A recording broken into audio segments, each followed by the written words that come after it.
La inteligencia artificial está en la raíz del cambio de época que estamos viviendo.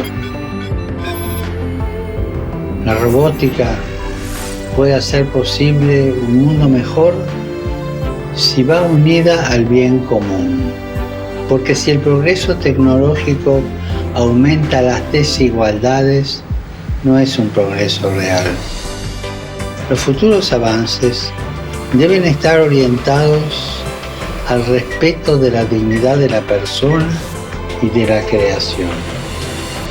Recemos para que el progreso de la robótica y de la inteligencia artificial esté siempre al servicio del ser humano. Podemos decir, sea humano.